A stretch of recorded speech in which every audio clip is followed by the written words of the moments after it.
میں قدر عنایات معصومین پر ہماری گفتگو جاری ساری ہے، اور ہماری کوشش یہ تھی کہ اس موضوع کو بہت خوبصورت انداز میں ہم آگے بڑھائیں، لیکن ہر سال کی طرح اس سال بھی کچھ ایسے فتنہ پرور لوگ ہیں جو نہیں چاہتے ہیں کہ پیغام مکتب اہل بیت کو ممبروں سے آ کر بیان کیا جائے۔ کوئی نہ کوئی چیز ایسی اہل بیت کے بارے میں یا دشمنان اہل بیت کے بارے میں بول کر چلے جاتے ہیں کہ پھر اس کی وضاحت کرنا ضروری ہو جاتا ہے کہ کہیں ایسا نہ ہو کہ غلط فکر ہمارے بچوں میں منتقل ہو۔ ایک دو دن پہلے ایسی ویڈیو، ایسی کلپ ہمارے سامنے آئی اور بہت زیادہ میں نے سنا کہ وائرل ہوئی ہے اور بہت سارے لوگوں تک پہنچی ہے، اور پھر مسئلہ یہ ہوتا ہے کہ اگر کوئی دوسرے کہنے والے ہوں تو انسان کو اتنا غم نہیں ہوتا ہے کہ دوسروں کی بات ہم کون سنتے ہیں، اور دوسروں کی بات دوسرے اگر سننے والے ہیں ان کے پاس ان کے دلائل ہیں تو وہ پیش کریں، لیکن کبھی کبھار کوئی ہمارے لبادے میں آ کر ہمارے عقائد کو خراب کرنے کی کوشش کرے تو پھر دفاع کرنا ذمہ داری بن جاتا ہے۔ میں بہت احتیاط کے ساتھ اور آپ تمام کے بیدار ذہنوں کو حاضر رکھتے ہوئے چند باتیں اشارتاً پیش کرنا چاہ رہا ہوں کہ کسی نے کسی کے بارے میں، اچھا کچھ لوگ ایسے ہوتے ہیں کہ جن کا نام نہ بھی لیا جائے نا تو پورا تعارف ہو جاتا ہے کہ بات کس کی ہو رہی ہے۔ تو کسی نے کسی کے لیے یہ لکھا اور کسی نے کسی کے لیے کہا کہ اگر وہ امام حسین کے زمانے میں زندہ ہوتا تو امام حسین اس کا ساتھ دیتے اور اسے حق مانتے، یعنی جو معیار حق ہے، جو خود حق ہے، جس کے پیچھے حق ہے، وہ کسی کے پیچھے جائے گا۔ اور پھر اتنے دھڑلے سے بات کرنے کے بعد اس کو سمجھا رہے ہیں، اس کو بیان کر رہے ہیں، مختلف روایتوں کا حوالہ دے رہے ہیں۔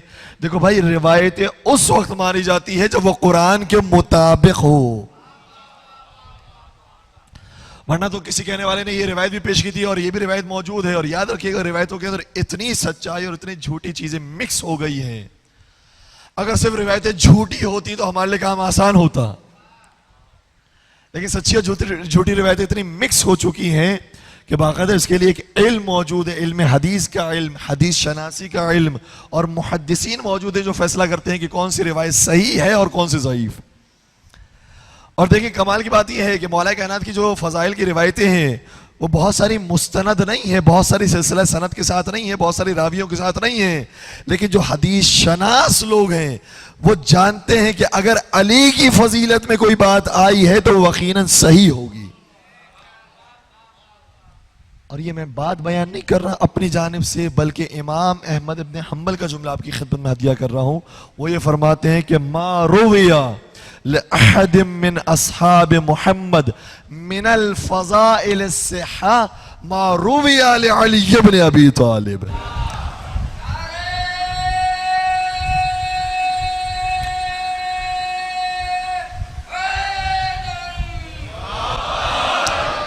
انہوں نے لکھا کہ فضائل تو بہت سارے ہمارے پاس کتابوں کے اندر موجود ہیں کہ جو فلاں کے ہیں، فلاں کے ہیں، فلاں کے ہیں، فلاں کے ہیں، ہمارے پاس کتابوں کے اندر بہت سو کے فضائل موجود ہیں، لیکن یہ حدیث شناس جو اتنا بڑا امام ہے، جو ایک فرقے کا بانی ہے، وہ یہ کہہ رہا ہے کہ لیکن میں یہ کہتا ہوں کہ ان تمام فضائل میں سے صرف علی ابن ابی طالب کے وہ ہیں کہ جو صحیح فضائل۔ اور کسی نے کیا خوب کہا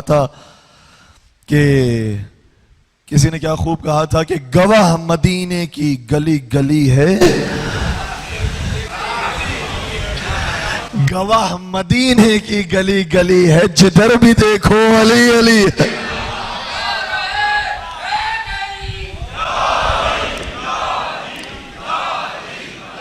حق حیدر۔ تو میں آپ سے بات عرض کر رہا ہوں کہ انہوں نے اس طریقے سے اپنی بات کو بیان کیا کہ امام حسین نعوذ باللہ یہ فرماتے ہیں کہ اگر وہ میرے دور کے اندر ہوتا تو میری ان کے ساتھ دوستی ہوتی اور میں ان کے پیچھے چلتا اور میں انہیں حق کے اوپر مانتا۔ اب جیسے میں نے آپ سے کہا کہ روایتوں کے اندر ہر طرح کی باتیں موجود ہیں، فضائل کے اندر ہر طرح کی لوگوں نے فضائل لکھ دی ہیں، لیکن آپ کو دیکھنا پڑے گا کہ کون سی بات قرآن سے مطابقت رکھتی ہے۔ قرآن تو یہ کہتا ہے کہ یہ ہستیاں مباہلہ کے وقت موجود تھی، لیکن نبی اپنے رسالت کی گواہی کے لیے انہیں چھوڑ کر گئے۔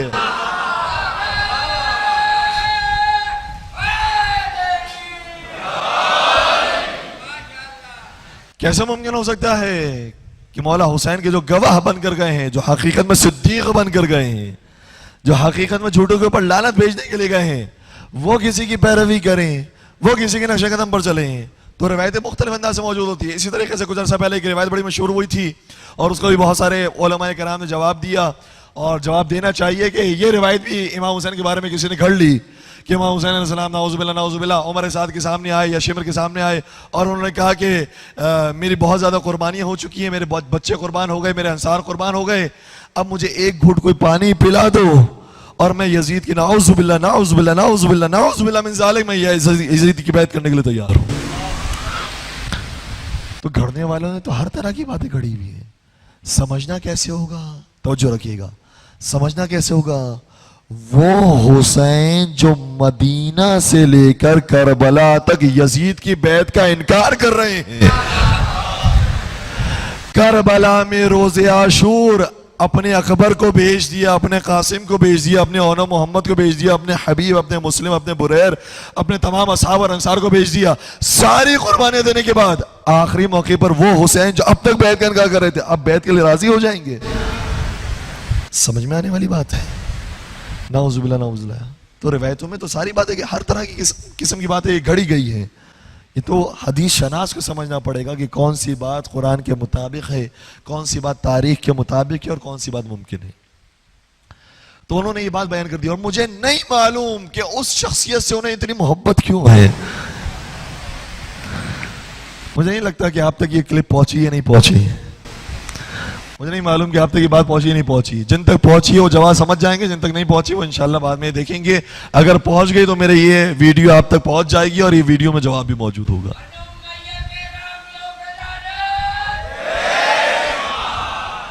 دشمنان اہل بیت،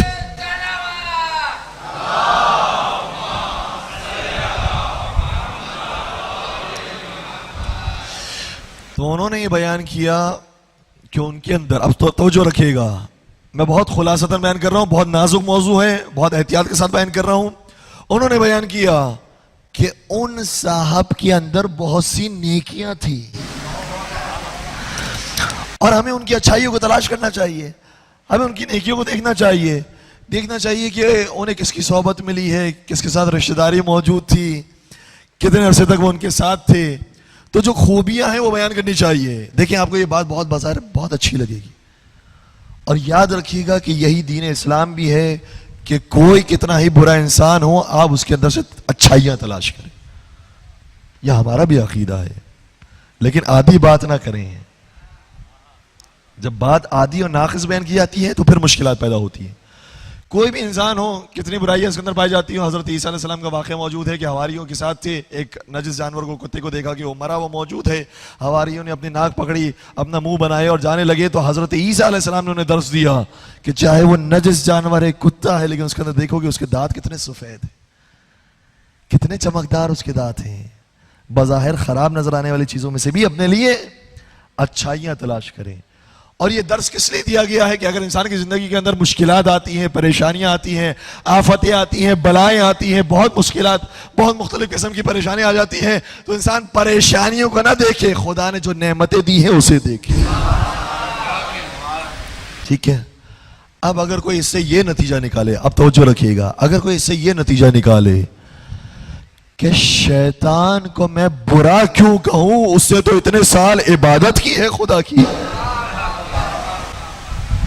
شیطان کے اندر سے بھی کوئی نیکیاں نکالے اور کہے کہ اس سے تو اتنے سجدے کیے تھے، اتنے سال وہ عبادت گزار رہا تھا، اتنا بڑا نمازی تھا اور وہ ملائکہ کا صحابی بھی تھا.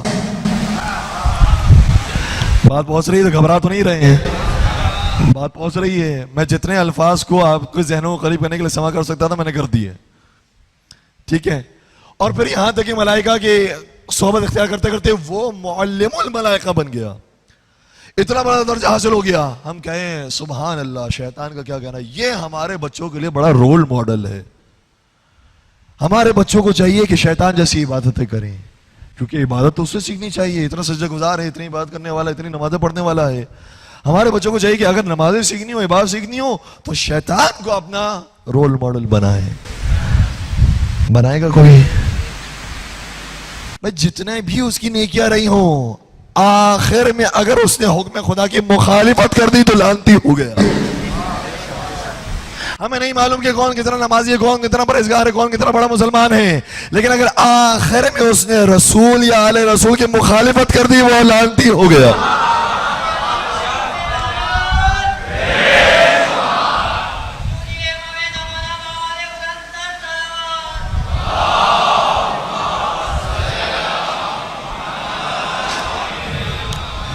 اور قرآن کریم کے اندر بہت ساری مثالیں موجود ہیں. میں جلدی جلدی آپ کی خدمت مثالیں پیش کر رہا ہوں. برسیسہ عابد کی مثال قرآن میں موجود ہے. یہ اتنا بڑا عبادت گزار ہے, یہ اتنی نمازیں پڑھنے والا ہے کہ روایت یہ کہتی ہے کہ جب یہ دعا مانگتا تھا تو بارشیں نازل ہوتی تھی, مستجاب الدعوات تھا. لیکن چونکہ اسے زندگی کے آخری حصے کے اندر اپنے نفسانی خواہشات کی پیروی کی اور ایمان کا انکار کیا, اور حقیقت میں جو آخری زندگی کے حصے میں کفر کی طرف چلا جاتا ہے وہ حقیقت میں بتا رہا ہوتا ہے کہ اس کا پہلے ہی اسلام کفر والا اسلام تھا. اور پھر قرآن یہ کہتا ہے کہ اس کفر پر اس نے یہ انتہا کر دی کہ شیطان کے سامنے سجدہ کیا اور ہم نے اسے موت دے دی. تو چاہے کتنا ہی بڑا مستجاب الدعوات رہا ہو ہم اس پر لعنت بھیجتے.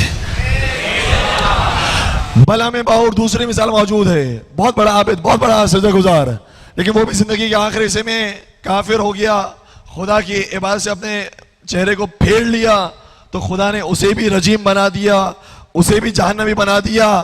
بلعام باور پر بھی لعنت ہو. ٹھیک ہے, گھبرا تو نہیں رہے ہیں؟ اسی طریقے سے آپ آگے آتے جائیے اور مثالیں تلاش کرتے جائیے, بہت ساری مثالیں آپ کو ملیں گی. بلکہ میں آپ کے سامنے آج کے زمانے کی مثال پیش کروں, کیا اسرائیل کے اندر آپ کو کچھ خوبیاں نہیں نظر آئیں گی؟ بھائی کوئی ملک چل رہا ہے تو ایسے تو نہیں چل رہا, نظام چل رہا ہے تو ایسے تو نہیں چل رہا, اس کے اندر کوئی نظم و ضبط پایا جاتا ہوگا, کوئی صفائی ہو گئی, کوئی پنچولیٹی ہوگی, کچھ باتیں ہوں گی ان کی بھی اچھی. تو آپ بولیے کہ ہمارے بچوں کے لیے نعوذ باللہ اسرائیل رول ماڈل ہو گیا, بنا سکتے ہیں؟ آپ یہ کہیں کہ نہیں اس کے اندر بھی تو اچھائیاں, اچھائیوں کو بیان کرنا چاہیے, ہمیں تو اچھائیاں دیکھنی ہے. ارے بھائی جس کی ذات ہی خراب ہے, اور اگر آپ نے اسے اپنے بچوں کے لیے رول ماڈل بنا دیا تو اس کا مطلب یہ ہے کہ وہ صرف اچھائیوں کے پیچھے پہ نہیں جائیں گے, وہ پوری شخصیت کو فالو کریں گے.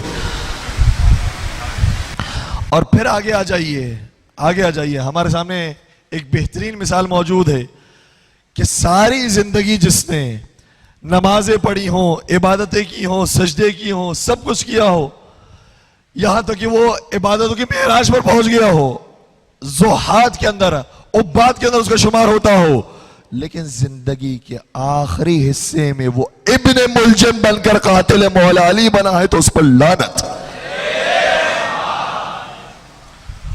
اور جب ہم نے کسی ٹی وی چینل پر اس پر لعنت بھیجی تھی تو کسی کو برا لگا تھا, اور بہت برا لگا تھا, اور ہم نے باقاعدہ بیان کیا تھا. چونکہ 19 رمضان کی مناسبت تھی تو ہم نے کہا تھا کہ آج کے رات کے اعمال میں سے یہ کہ 100 مرتبہ یہ کہا جائے اللہم لعن قتلۃ امیر المومنین علیہ السلام, خدا مولا علی کے قاتلوں پر لعنت بھیجے.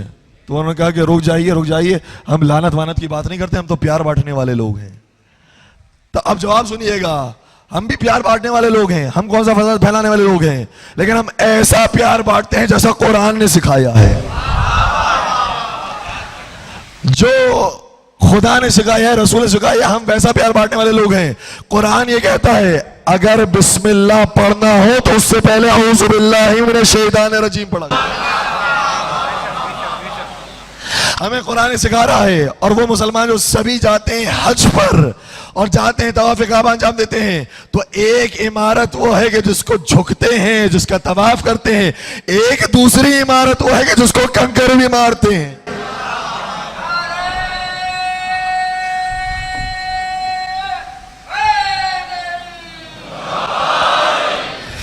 اگر کوئی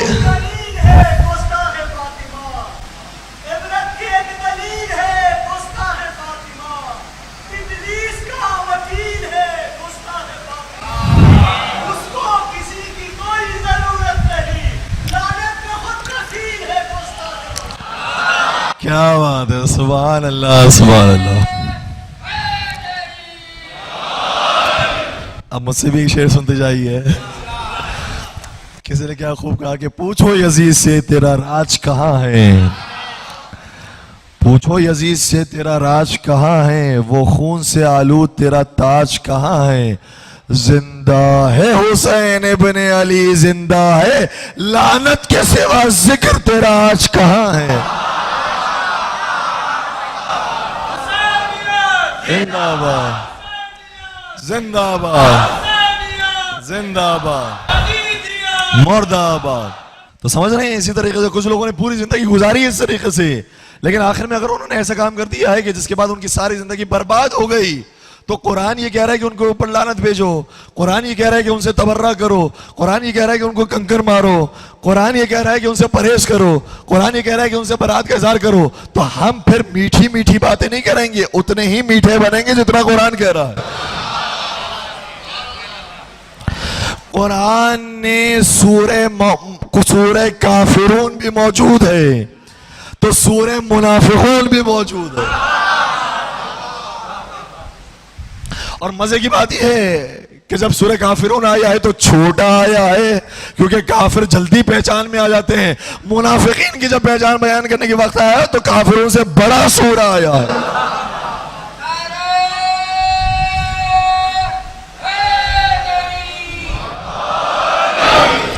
تو ہمیں کسی کے بارے میں نہیں معلوم کہ بھئی اس سے زندگی کے آخر حصے میں کیا کیا، کیا نہیں کیا، اس سے غلط کیا، صحیح کیا، توبہ کی نہیں کی، استغفار کیا نہیں کیا۔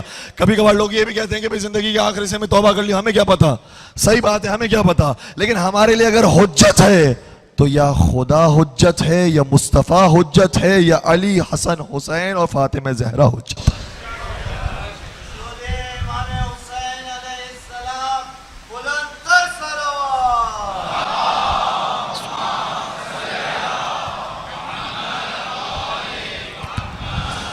تو جب سیدہ کائنات نے یہ فرما دیا، مجھے تو نہیں معلوم کسی کے باطن کا، مجھے تو نہیں معلوم اس کی آخرت کا، لیکن سیدہ کائنات کے کس کی زبانی میرے پاس سند موجود ہے کہ انہوں نے فرمایا ہے کہ مجھ پر اتنے ظلم ڈھائے گئے، مجھ پر اتنے مصائب ڈھائے گئے کہ سیدہ کائنات جیسی شخصیت کہ جنہوں نے یطعمون الطعام علی حبہ مسکینا و یتیما و اسیرا، نہ دشمن دیکھا نہ دوست دیکھا، سب کو کھانا کھلایا ہے اور پورے گھر نے کھانا کھلایا ہے، اتنا دینے والی، اتنا بانٹنے والی، اتنی کریم خاتون، لیکن ان کے اوپر اتنا ظلم ڈھایا گیا کہ وہ باقاعدہ جملہ شاہ فرماتی ہیں واللہ لأدعون علیک فی کل صلاۃ اصلیھا، خدا کی قسم میں اپنی ہر نماز میں تمہارے لیے بد دعا کروں گی۔ بات ختم ہو گئی، ہمارے لیے سند کافی ہے۔ اور پھر ہمارے بعد میں آنے والے اماموں نے بھی جب بیان کیا تو ہمیشہ بیان کیا، زیارت عاشورہ کا جملہ یہ ہے کہ اللہم لعن اول ظالم ظلم حق محمد وآل محمد وآخر تابع لہ علی ذالک، اے پروردگار محمد و آل محمد پر جس نے سب سے پہلے ظلم کیا تھا اس پر بھی لعنت نازل فرما، اور جس نے آخر میں ظلم کیا تھا اس پر بھی لعنت نازل فرما۔